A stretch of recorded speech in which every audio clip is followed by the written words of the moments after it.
Hey, welcome to my channel. So that's how you do that. I am Joe Latender, and I'm going to be walking you through a video here today that I'm going to call Ask Joe. Now, if you have any questions that you would like to leave for me, I'm going to have my email pasted across the screen here, and I'm also going to put a link below in the description that you can click on. You can send me any questions that you might have, and I will answer those. Send some pics with those questions, maybe a drawing, show me the area that you're talking about, and I can help walk you through. Now, I went through and I grabbed some questions off the YouTube channel here, off my channel, so that's how you do that to answer in this video. I have some questions in there about what to do with crooked walls, how to start inside a kitchen where there's cabinets involved, where's the best place to start with all of that kind of stuff.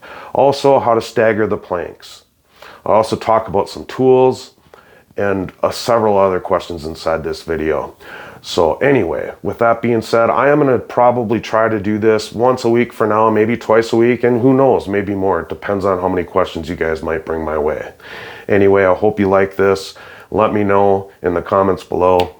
Here, let's watch. All right, so I got a question here from Deb.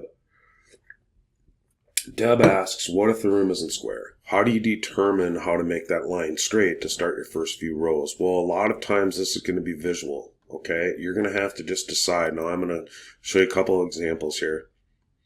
So let's say we just have a rectangle room that we're going to do.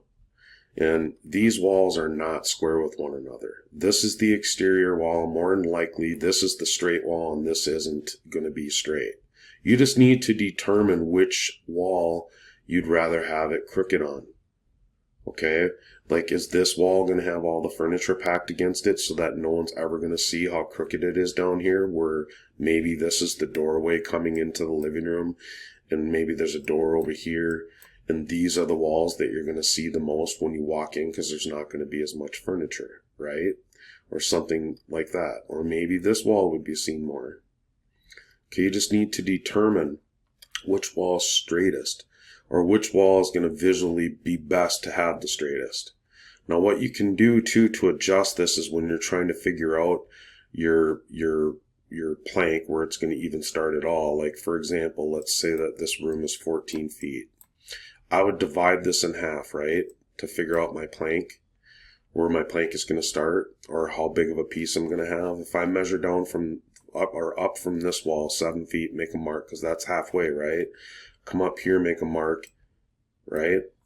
Now, if I snapped this line and this was crooked all the way, but even all the way here, I could adjust this line accordingly. And how I could do this without having to snap a bunch of lines is I could just take a screw and stick it right in the center of this mark here and this mark right here. Okay, and let that screw sit out of the floor a little bit, maybe a 1/4 inch or an inch, and take a string line, something similar to this that doesn't have chalk on it. I tie a loop in the end of it, and then I'll put this loop on the end of one of those screws that are sticking out of the floor. And then I'll pull it tight to the next screw. So here, let me show you what I'm talking about. If I have a screw in the center of both of these marks, I can stretch that string line all the way down here to this next screw, and I can wrap it around that screw like 9-10 times. Then let go. Now I'll have this string line here that left no chalk on the floor. Now I can go around and do some measuring and just determine how do I want to adjust this string line, this line, to be able to make it look best. Okay, so maybe I decide that I want to move this mark over this way, a 1/4 of an inch. Well, I can undo that string line then, right? And I can stretch it out to this mark now, wrap it around the screw over there, where I moved it a 1/4 inch, and then go around and measure and see, does this look any better? Or do I think this is straighter? And you can straighten things out by doing that. Okay? Now, I want to bring it to one more thing here, where we're going to talk about this in here. Now, this is a little different. Okay, so for example, this hallway right here, chances of this all being straight in here is slim, because there's all these little half walls, right? So these two might not line up perfectly with this one. You just need to do that same thing where you measure out wherever your mark is gonna be, and then measure down here that same distance, and then you can stretch that string line all the way across, hook it onto that screw down here, and then do some measuring and decide which way do I want to adjust this string line. Do I want to bring it this way, or do I want to bring it this way? Okay, to make it look straight without throwing everything else off really badly. Okay, now, like for example, if this line was not square with this wall down here at all, chances are this wall is going to be crooked anyway. I'd rather have this hallway look straight. Okay, and then the nice thing is when you like bring your plank into these bedrooms, like let me draw this out real quick. So if you have plank flowing through all the way through here, okay, and now it stops right here at the doorways. The thing that's nice about when you're coming into another room from a doorway, let me make a few marks here for planks, is that you can do some adjusting inside these rooms, okay? So for example, if I'm going to try to snap a line in here to get this first row here straight, what I can do is measure in a certain amount. It doesn't have to be anything special, just a certain amount. Maybe I measure in 8 feet right here. I can, to get this row, this plank straight with this wall right here, now I would just measure from this mark to the line, or to the wall, and let's say it was 4 feet, come over here, measure down 4 feet, and make another mark.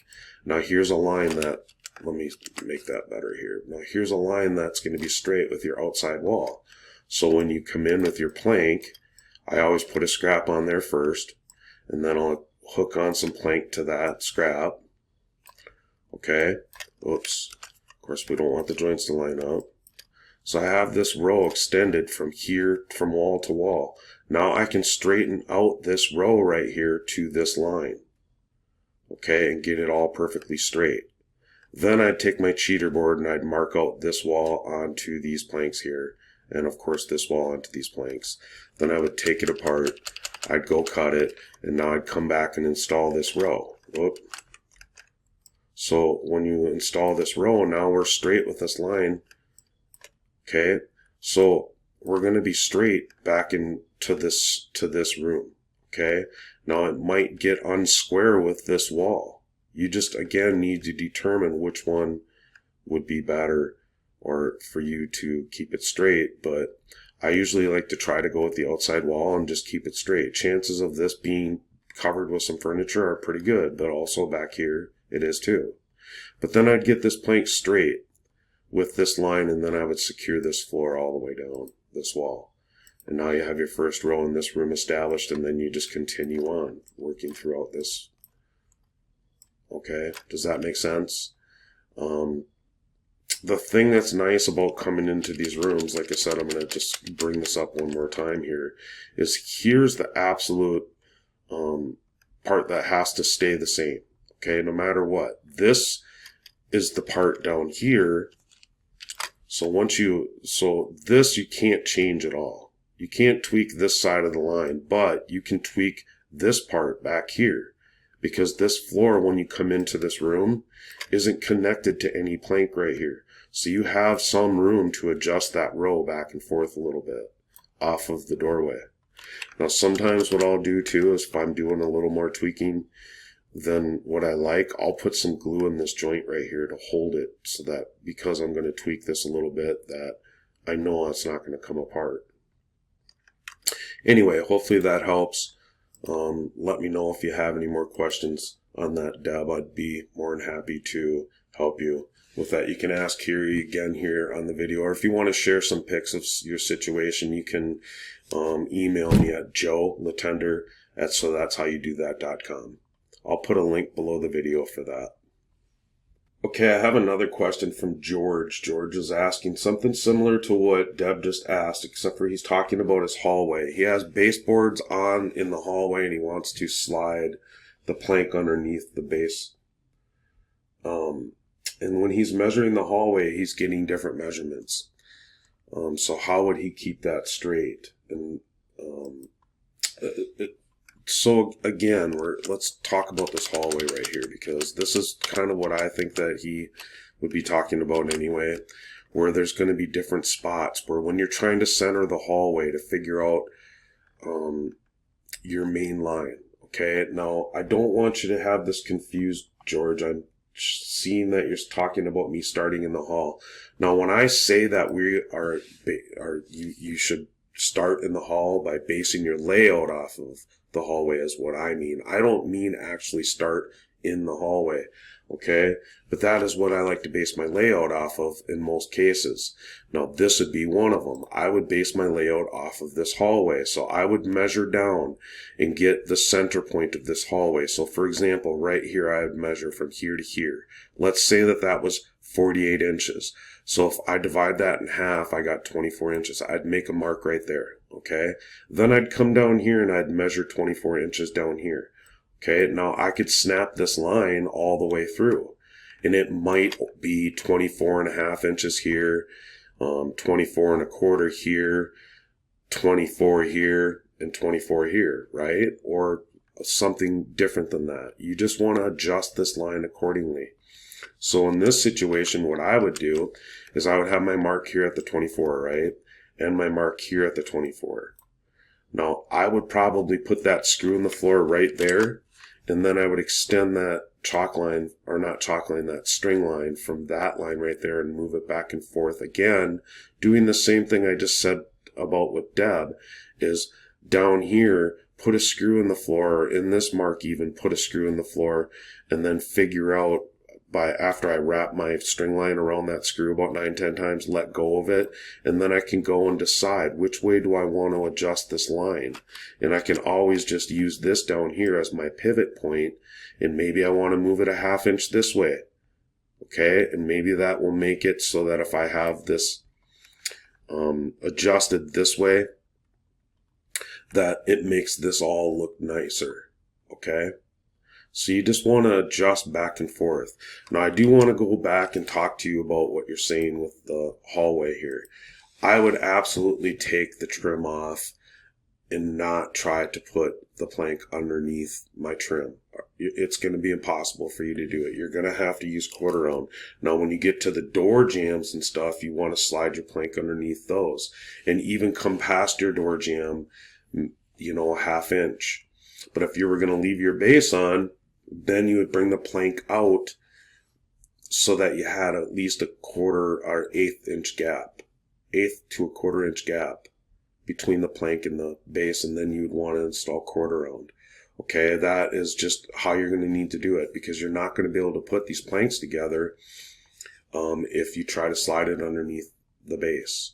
Okay, there's going to be times where you're not going to get the joints together because you can't have a pry bar or anything, or a pull bar, to get that plank to come together when it's running underneath the base. You don't have that gap along the base or along the wall that you can get your pull bar or your pry bar in there to get the joints to come together when you're installing your last rows. Okay? Hopefully that makes sense. If not, you can share some pics and I'll help you as much as I can here, buddy. Alright, so somebody else asked, their username is forward recording. Not sure what their name is, but they asked, what does it mean to work backwards? Okay, I talk about working backwards a lot, so now I want to go through this with you. Okay, so every locking system or every plank has a locking system on it, right? And they all have a tongue and a groove. But every manufacturer is different on what side they put this tongue and groove on. Okay, so here is an example of one right here. Now, if this was my starting wall down here, I would want to have my tongue facing the starting wall. Okay, so that means this would be reversed. Okay, so my tongue would face this wall. So that means that my groove right here would be right here on this side, if this was the plank, and then the groove would be right here on the short joint. Okay, so I could flip this around here real quick, just so it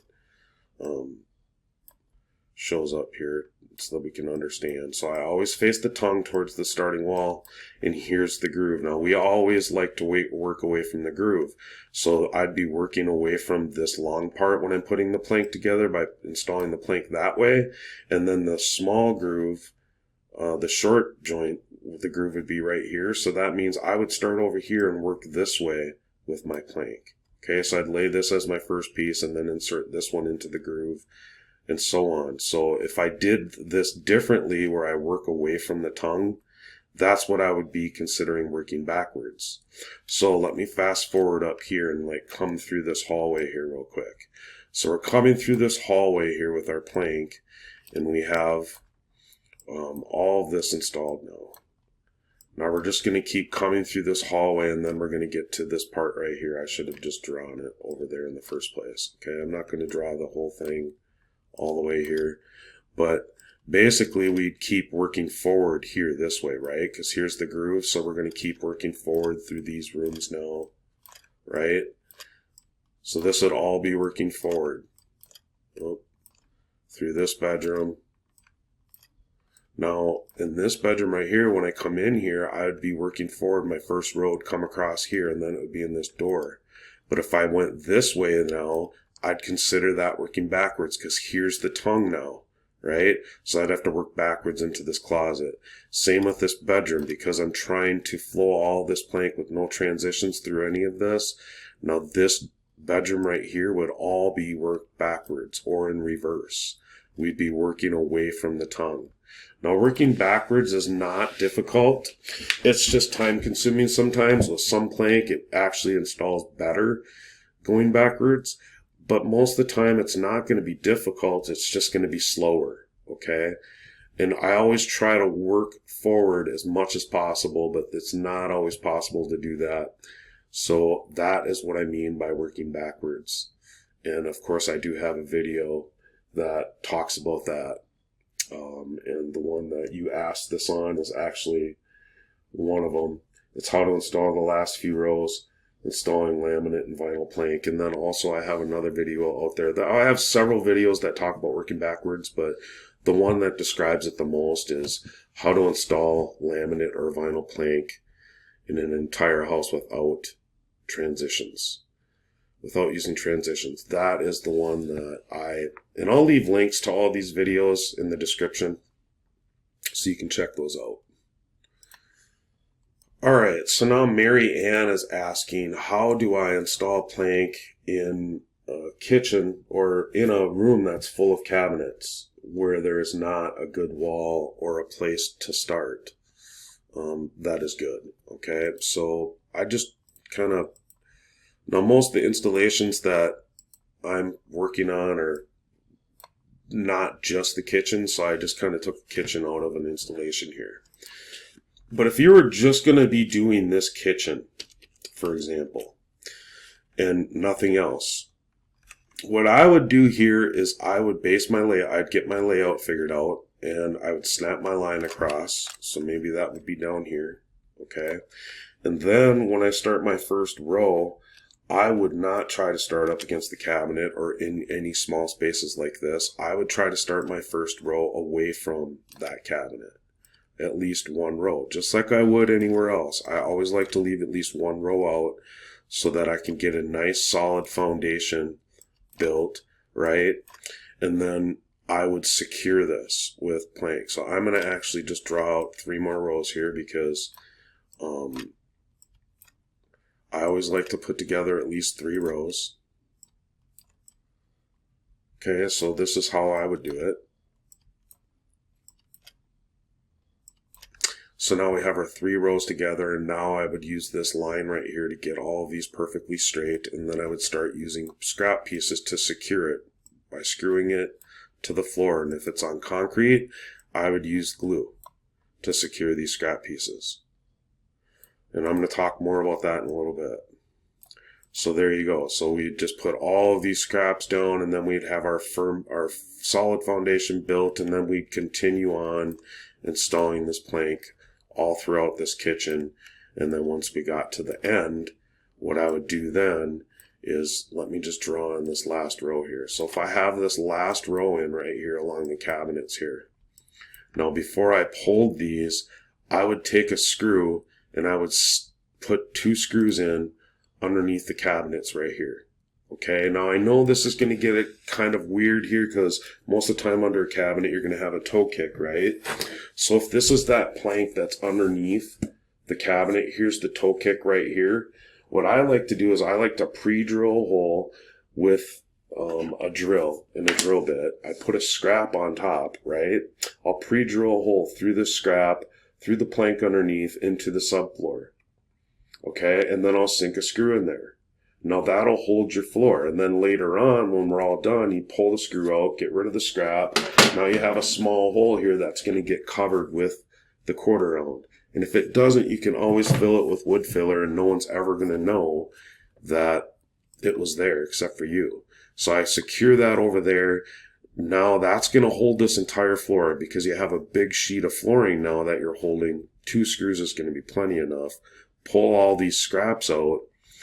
And then what I like to do from there, let me just erase this, just be patient with me, guys, is I like to just go ahead and overlap plank right on top of the plank that's already installed.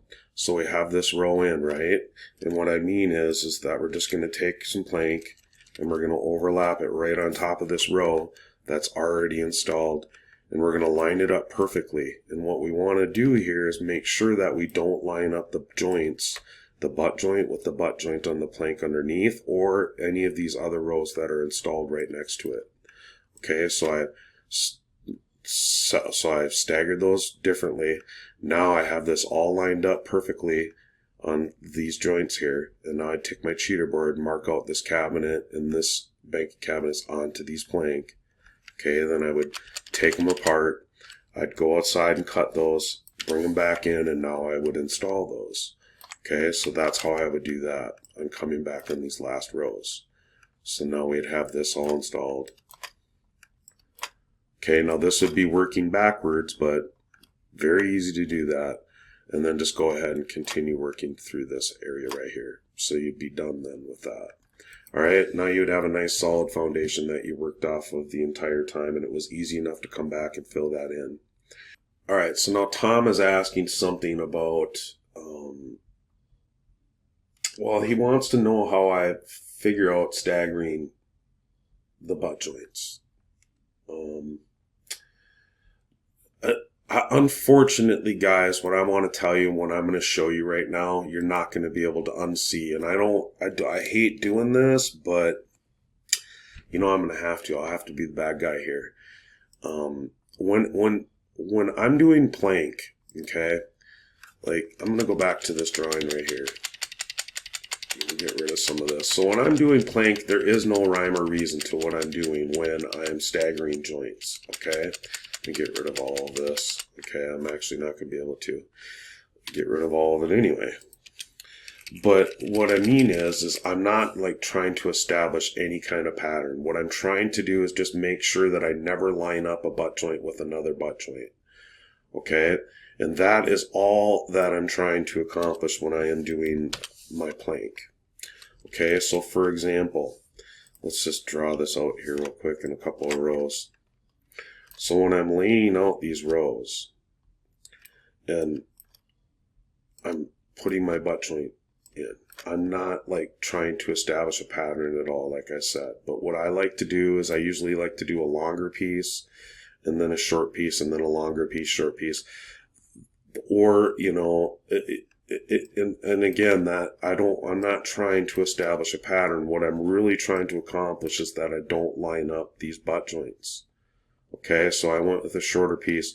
Now I can come out here with a longer piece in this first one that I install. Okay, I'm keeping these away from each other as much as possible. I'm not lining up these joints at all. This could even be over this joint right here, just a couple inches from this one. As long as it just doesn't line up perfectly, you're good. Now you're creating a pattern that, or a random pattern, right? So now I had that one. Now I could do another short one, or I could even do another long one, right? It doesn't matter. I'm just trying to make sure I'm not lining up the joint with another joint. Okay, but and now let's just put in another medium size piece. So it's close to this joint right here. You can see how I added that in there. And again, no rhyme or reason to this. Just doing it so that when I'm looking at it this way, I'd never see one of these joints line up. Now maybe way up here, this joint right here will come back again way up here. no big deal. That's quite a ways away. But because we're using the same size plank, the length of the planks are all the same size, it's impossible to get rid of a step pattern if you look at it a certain way. And so what I'm trying to say is you can see right here, here, here, and here. Step pattern.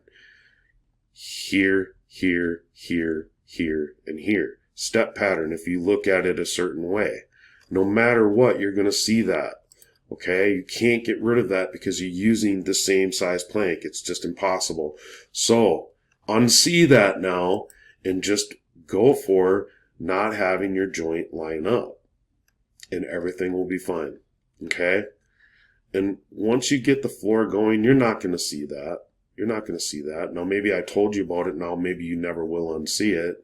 But, again, you know, I have to see it. So, it's just no rhyme or reason. And the only way you can get rid of that is if you try to find a vinyl plank, which there are some out there that have different sizes. Okay, and they are different lengths, and they do have plank that is like that. It's just, it's usually very expensive to do that. And even then, you still kind of see a step pattern. You're just never going to get rid of that. All right, ohmyhead is the username for this person. Wants to know, hey Joe, does the fastmaster glue stick, the glue sticks that I show, work with a Stanley gun? Now, here's the thing. These glue sticks are a 1/2 inch, okay? So they're usually bigger than most glue guns would take by a little bit. But this particular glue gun is one that I found right here. It's AdTech. I found this. I ordered it. I've used it several times. It's a 200-watt glue gun, okay? When I bought this like a few weeks ago, it was only $20. And I just went and looked, and that sucker's already at $29, I believe. Okay?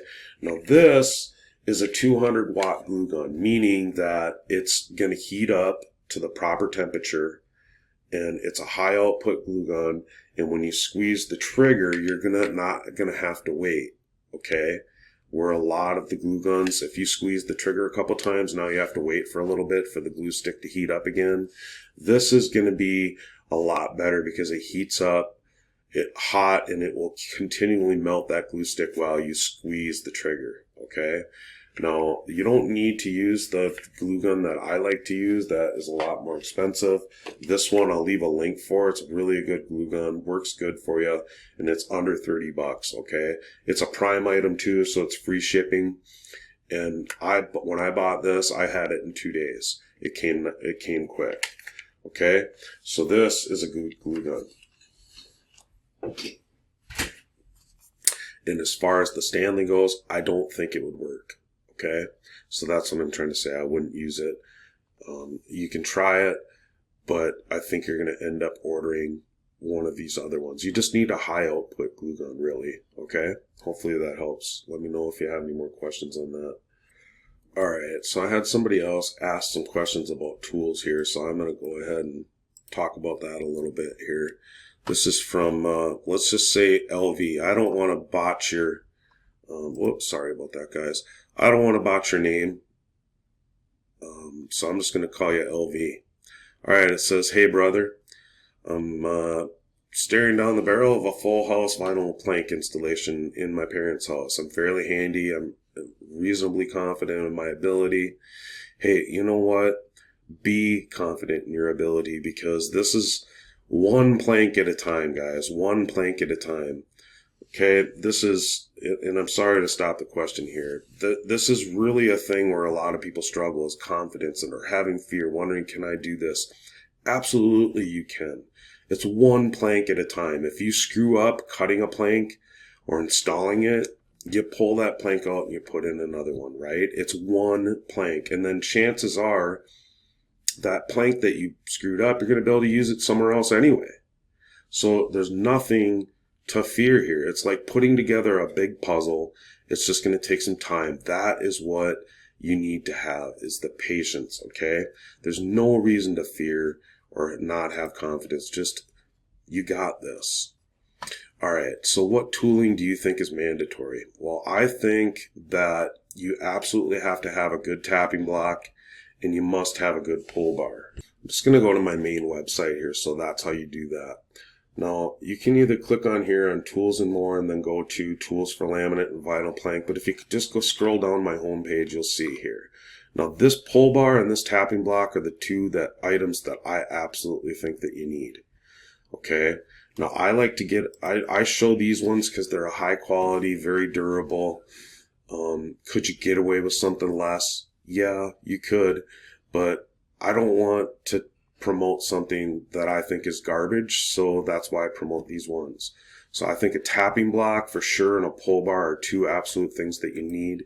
You absolutely need an oscillating saw. It doesn't have to be the Milwaukee like I'm showing here, but you need an oscillating saw. And I have a link below for some oscillating saws.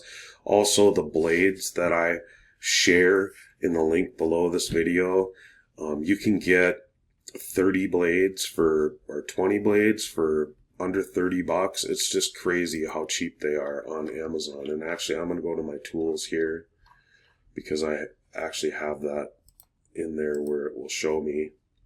So I'm just going to click on Tools for Laminate and Vinyl Plank here off my main page, come down, and we'll come to it right here. So this right here, for example, this is a 24-piece set for $33.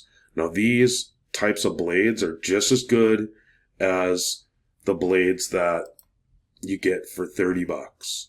They really are. And so that's why I promote these. These are what I use, and that's just one of those tools that I think that you absolutely need to have is an oscillating saw. And you know, for the most part, like this tool right here is an absolute must for me. You can buy this for like $4 from at Home Depot, or you can get it here on my website for probably the same. Anyway, you don't need to get like the big cutters. Now these are nice, they're handy if you are into a big job, or if you do multiple jobs, you might want to get one of those cutters, but you could just use a jigsaw and you can use a utility knife. Okay, so those are really the main tools that you know, really must have. Okay, everything else you can kind of get away with. Now the knee pads, I can't recommend another knee pad. I really can't, because that's the ones that I use. Okay, I've tried many different knee pads. There is another pair that I do use. It's a leather pair, but I'll be honest with you, every helper that I've ever hired in all my days hated those knee pads. And so I wouldn't recommend them to somebody new. I just was brought up with those ones. They're not very good. They're good enough for me for all the years that I did it, but now I'm wearing the ones that I recommend, and they're nice, they're cushy, they have an inch plus foam, or not foam, but pad in there, so they're great knee pads. All right, there you go. Now, if you have a question, again, you can send that to my email. You can ask here on the channel too, but if you have some things that you would like to send, like some pics or a drawing, go ahead and send them to this email, joelatender@sothat'showyoudothat.com. There's going to be a link below. Now, if you are looking for some extra help, you want some personal coaching through your project, where I walk you through your entire project step by step by you sharing a print with me, a drawing of some sort, and I'll walk you through everything that you need to do through your installation. It'll be personalized just for you. You can check out Laminate University for that. Now, I also show you how to use a drawing software if you don't have a drawing that you can go through easily, make up a drawing to share with me. And also, if you had questions or whatever you might need help with through your entire project, I'll be there for you as a personal coach to get you through that. Now, again, if you liked this video, hey, hit that like button. If you want to see more, then hit that subscribe button and then click on that bell, and you'll get notified when the next video comes out. Again, I'm going to try to do this once a week for sure, maybe a couple of times a week. I don't know. I want to get feedback from you guys to see how this is. Anyway, hey, I just want to pray for you, and just pray that God takes any fear from you. I pray that He gives you the confidence that you need to do this project, and that He just drives it in you, that you realize that this is just one plank at a time. It's easy. It's like putting together a big puzzle. And if you screw up, so what? It's not a big deal. You can always get another plank and try again and use the plank you screwed up on somewhere else. I pray he puts that in your mind, in your heart, to be able to realize that this isn't going to be as difficult as you think. And I pray that he blesses you and with his never-ending grace, he brings you to the videos that you need to watch for the situations that you might run into. And I pray that he blesses you and your family. I pray for this in Jesus' name. Hey, I'm Joe Latender. Again, if you want to see more, hit that subscribe button, click on that bell, and hit that like button. And I really want to thank you for watching. I'll see you on the next video.